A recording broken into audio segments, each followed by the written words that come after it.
December 27, 1996. Marvel Entertainment Group filed for Chapter 11 bankruptcy protection with $700 million in debt hanging over a company that had once been the most dominant force in American popular culture. The stock, which had traded as high as $35.75 just 2 years earlier, was now worth pennies. The characters, Spider-Man, Captain America, the X-Men, were technically still valuable. But the men running the company had borrowed against them so recklessly, so gleefully, that even the heroes couldn't save it. One man, however, was watching. And his name was Ike Perlmutter. How does a toy liquidator from Long Island end up owning the most valuable entertainment library on Earth for $82.5 million? Marvel Comics was born in 1939, when pulp publisher Martin Goodman launched Timely Comics and introduced the original Human Torch and Namor the Submariner to a depression-weary America hungry for spectacle. Stan Lee joined as an assistant in 1941, and within a decade was shaping the voice of the entire operation. In 1961, Lee and artist Jack Kirby created the Fantastic Four, and the Marvel Universe, with its flawed, relatable, neurotic heroes, began to take shape. The X-Men followed in 1963. Spider-Man in 1962.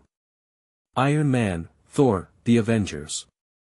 By the early 1970s, Marvel was the most culturally resonant comics publisher in the world, outselling DC Comics on the newsstand with characters that felt like real people with real problems. Then came the money men. In 1986, New World Pictures acquired Marvel. In 1989, financier Ron Perlman bought it for $82.5 million, a figure that would become deeply ironic, and took it public on the New York Stock Exchange in 1991. The IPO raised $40 million and valued the company at over $1 billion. Perlman expanded aggressively, acquiring trading card companies, toy makers, and a sticker manufacturer called Skybox. He acquired Fleer, the baseball card company, for $286 million in 1992. He borrowed heavily against Marvel's assets to finance each purchase, convinced that the comics boom of the early 1990s, when a single issue of X-Men sold 8.3 million copies in 1991, would never end. It ended. The speculator bubble in comics collapsed in 1993. Retailers who had ordered mountains of inventory found themselves drowning in unsold books. By 1995, Marvel's stock had begun its long slide. The acquisitions were hemorrhaging money. The debt was catastrophic. And then came the decision that changed everything. It was January 1997, just weeks after the bankruptcy filing, when Ike Perlmutter made his move. Perlmutter was not a Hollywood man. He was not a banker or a media mogul. He was the co-founder of Toy Biz, a small Hong Kong-based toy manufacturer that had been producing Marvel action figures since 1990 under a licensing deal with the company. He was quiet. He was famously frugal. Colleagues would later recall that he turned off lights in empty conference rooms at the Toy Biz offices and saved used paper clips in a jar on his desk. He wore the same rumpled clothes to meetings with Wall Street investors that he wore to lunch at the deli down the street. He was not the kind of man anyone expected to walk away with the Marvel Universe. But Perlmutter understood something the bankers and the lawyers and Ron Perlman's advisors did not. He understood that the characters were the asset. Not the printing presses. Not the trading card business. Not the Skybox subsidiary or the Fleer brand. Spider-Man. The X-Men. The Avengers. Those names had value that no bankruptcy court could extinguish. Ron Perlman's camp was fighting back. Perlman, through his holding company Andrews Group, had put forward his own restructuring plan, one that would have kept him in control of Marvel by converting debt into equity and allowing him to retain a substantial ownership stake. The bondholders, led by financier Carl Icahn, opposed the plan aggressively. Icahn had purchased Marvel's high-yield bonds at distressed prices and stood to profit enormously if he could block Perlman's plan and force a sale at a price that reflected the bonds' face value. The bankruptcy proceedings became a war. Perlman called Icahn's strategy the single most destructive action I've ever seen in corporate America.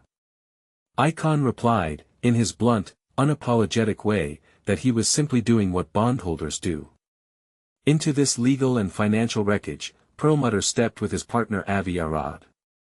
The two men proposed a merger of Toy Biz and Marvel, a deal that would effectively hand control of the combined company to Perlmutter while offering the creditors a path to recovery.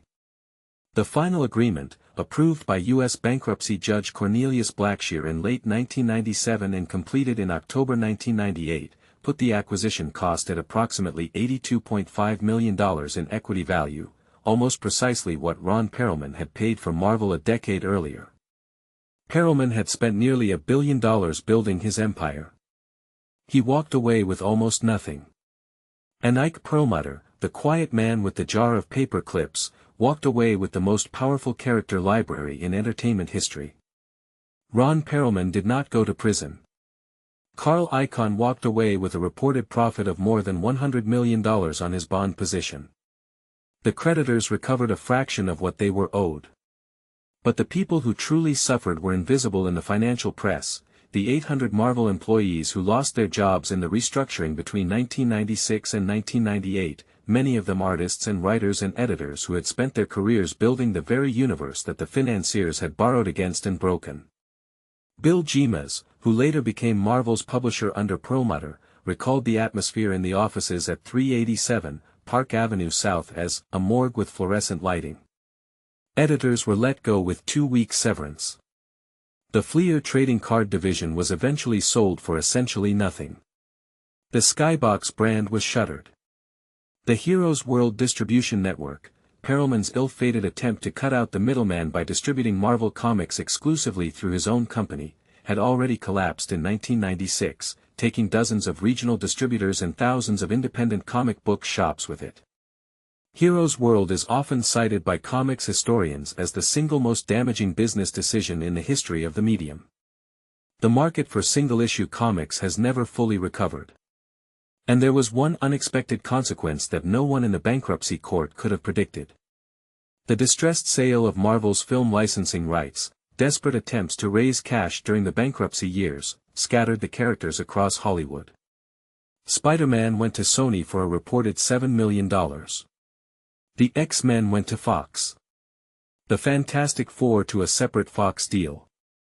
Those decisions, made in panic by men trying to survive a debt crisis, would cost the reconstituted Marvel billions of dollars in future film revenue and create a legal labyrinth that took 20 years to partially unwind.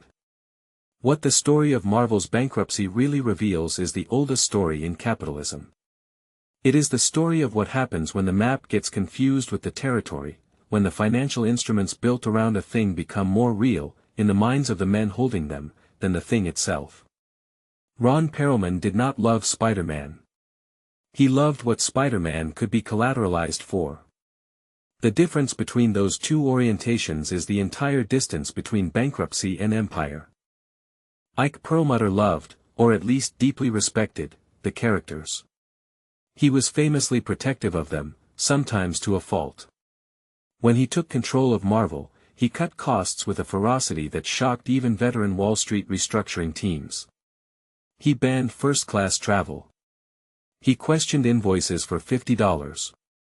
He reportedly collected the leftover catering food from Marvel events and brought it to the office the next morning. His critics called him miserly to the point of dysfunction. His defenders said he was the only thing standing between Marvel and a second bankruptcy. Both groups were probably right. And both groups missed the larger point. The lesson of Marvel 1996 is not really about frugality versus extravagance. It is not even about debt ratios or leverage multiples. It is about the strange and terrible way that financial complexity can hollow out the thing it was supposedly built to protect, can turn a living creative enterprise into a balance sheet entry, can take the X-Men and reduce them to collateral, can take Spider-Man and make him a line item in a bankruptcy filing. The men who borrowed against Marvel's characters didn't understand what they had. And the man who paid $82.5 million for the ruins understood exactly what they had left behind. The most valuable things are often only visible to the people who were never distracted by the money.